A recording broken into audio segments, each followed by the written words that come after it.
Are we on? Are we live? Okay. Trixie Belden, Chapter 18, The Moonlight Ride, page 228. Let's begin. Oh, Honey gasped. Somebody's broken into your house and hurt Reddy. At first, Trixie thought something like that must have happened. And then, as she turned, she saw with relief that Reddy was bounding across the lawn. He must have gone right through a window, she said. The only ones that aren't screened are the ones in Dad's study overlooking the terrace. He must have gone up there to watch us and then decided to jump out, even though the window was closed. Reddy dashed past them into the woods. He's probably cut to ribbons. Not necessarily, Jim said. I saw a policeman break through a window once without getting a scratch. Reddy might have broken a leg, but from the way he's running, I'd say he was okay. Trixie whistled and called, and finally Reddy came close enough to be caught and dragged back. From the terrace, Trixie pointed up to the shattered remains of the second-story window. It's lucky our ceilings are so low, she said. Otherwise, he would have been badly hurt. I still can't believe he hasn't a cut somewhere. Inside the house, they examined him carefully, but could not find a scratch. We'd better put you in the cellar, old man, Jim said, patting the dog affectionately. It's a mean trick, but we won't be gone long. Reddy was scratching and whining and snuffling on the other side of the door as they left the house for the third time. He's some dog, Jim said. As soon as I get settled somewhere, I mean to get a pointer or a setter. You've never gone shooting with Reddy, have you, Trixie? Brian and Mart do sometimes, she told him, but he isn't much good. Dad says we all tried to train him at once, and that's what ruined him. Brian taught him to heel, Mart taught him to retrieve, and I taught him to come when called, she giggled. You can see how well he obeys me, so you can imagine how good he is in other ways. Reagan was waiting for them with the 3 saddled horses. I was just about to come down after you, he said. Thought I heard the sound of breaking glass, but then I saw you coming across the lawn and figured you were okay. He greeted Jim with a friendly, Hi, youngster, just as though there was nothing unusual about his appearing with the girls. Take good care of Jupe, won't you? Yes, sir, Jim said. It was swell of you to let me have one last ride on him. Going someplace soon? Reagan inquired as they mounted their horses. That's right. Jim rode off without another word. In the woods it was cool and quiet, except for the occasional hoo-hoo-hoo-hoo of an owl. Every now and then they heard the bark of a fox off in the distance, and then the scurrying of small feet on the path ahead of them. This is heavenly, Honey sighed. I thought I was going to be scared in the woods at night, but I'm not. It's much more fun and so much cooler than riding in the daytime. Dad used to take me on moonlight rides when I was just a kid, Jim told them. Once I fell asleep on the way back, and he had to carry me on his saddle and lead my horse as well. Then, just as we got home, I woke up and yelled like anything because I'd missed so much fun, he chuckled. Dad teased me about that for a long time. You loved your father an awful lot, didn't you? Honey asked shyly.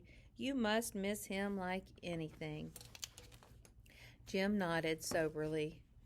Guess that's why I hated Jonesy from the very beginning. I didn't think anyone could take Dad's place. I knew Mother needed someone to take care of her, but I wanted to do it. I was too young, of course. He cantered along the moonlit path in a thoughtful silence. Sometimes I think if I'd behaved better at first, Jonesy might have been kinder to me. It's too late now, though. He hates me as much as I hate him. Once I looked up suddenly from my homework and caught him staring at me. There was such a mean look in his eyes that I was honestly scared to death for a minute. Trixie swallowed hard, thinking of her own father, who was always so cheerful and kind to everyone. I never really appreciated him before, she thought. I'm always nagging at him to buy me this and buy me that when I know he can't afford it with 4 children to take care of. She made a quick little resolution to reform and immediately felt much better. Now, what do we think about what Jim was thinking earlier along? Sometimes I think if I'd behaved better at first, Jonesy might have been kinder to me. I'm just going to stop for a second with that. Really, when somebody's mean to you, it's not your fault. Everybody makes their own decisions, okay? So be kind to people that are not kind to you. That's your decision. That's your good decision. And if somebody is unkind to you, that's their decision, and it's not your fault. I would tell that to Jim if he was here with me, but he's not. Let's keep reading. After a while, they reined in their horses beside a stream that was hardly more than a trickle. Golly, Trixie said, our brook's beginning to look like this. If it doesn't rain soon, all the wells will go dry. Jim nodded. That's one of the reasons why I had such a hard time keeping clean at Uncle James's. The well there is just about dry. He crumpled a leaf to a dry powder between his fingers. It's much drier up here than it is across the road where we went riding yesterday. If a blaze started around here, we'd have a regular forest fire. We're going to study that later on after Christmas. Disasters and forest fires. It's fun. The horses drank thirstily between the rocks in the shallow stream, and then Honey said, we really ought to start back now. Reagan said we said not to be gone more than an hour. 40 minutes later, they had returned the horses and were about to start down the shortcut to the hollow when Jim suddenly grabbed the girls' arms and pulled them off the path into the bushes.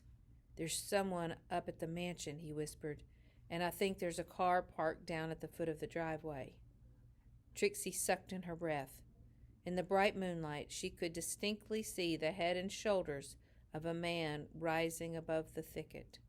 He was moving slowly and stealthily across the clearing, like a cat stalking its prey, and she felt a little shiver run up and down her spine. I'm sure glad we talked you into staying down at our place, Jim, she whispered. That man's no reporter. You can almost feel how evil he is from here.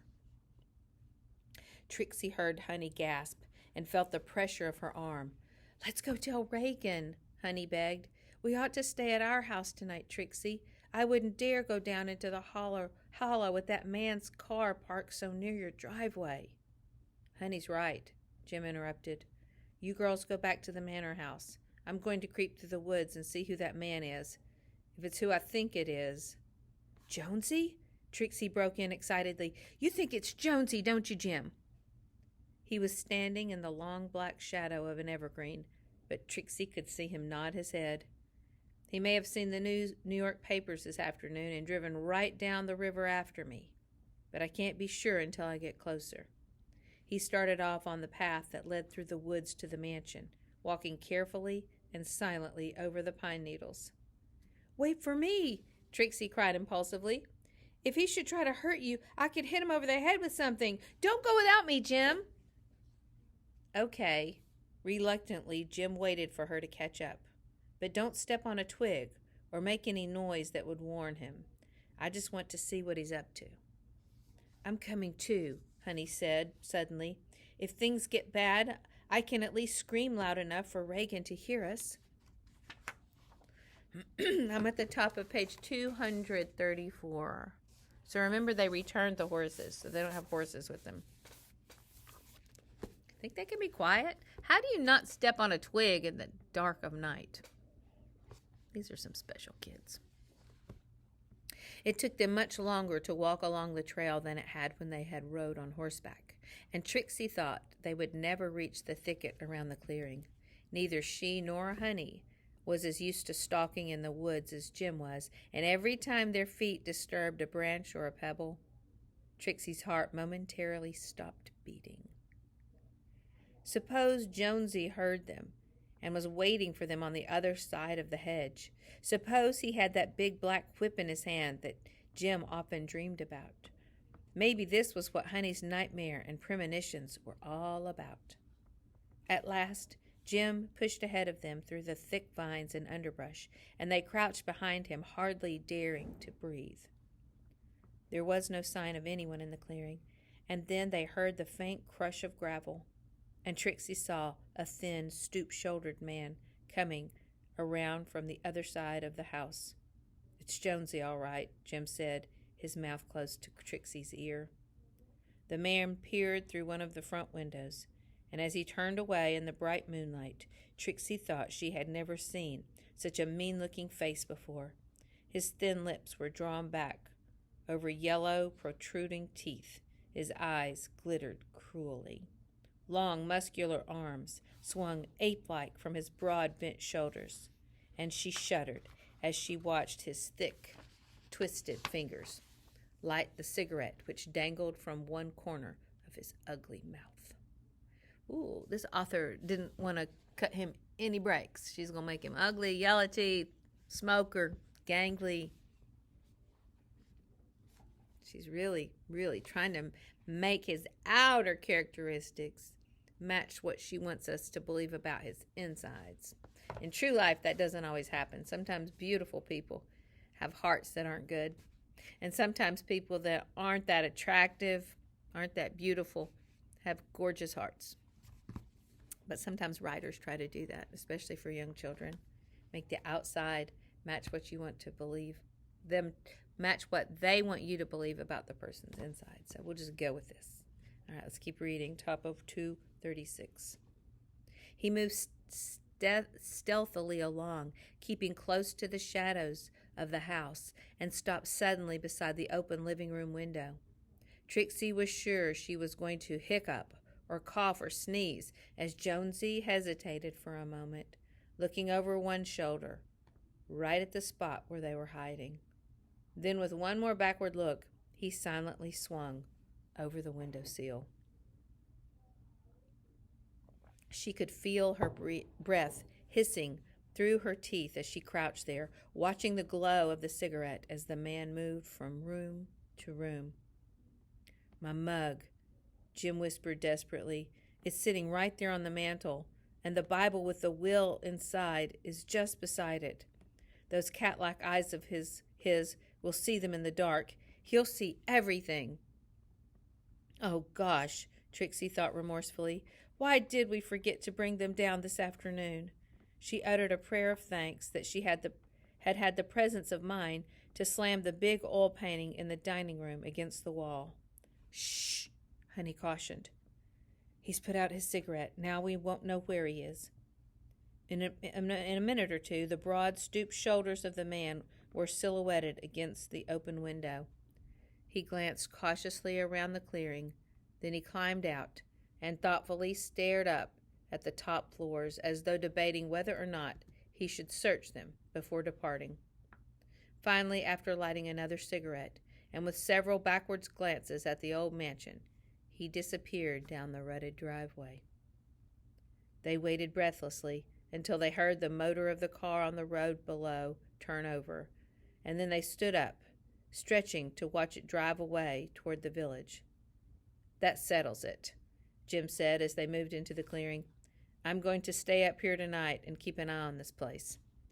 "But Jim," Honey objected, "suppose he comes back and catches you while you're asleep." "He won't," Jim assured her.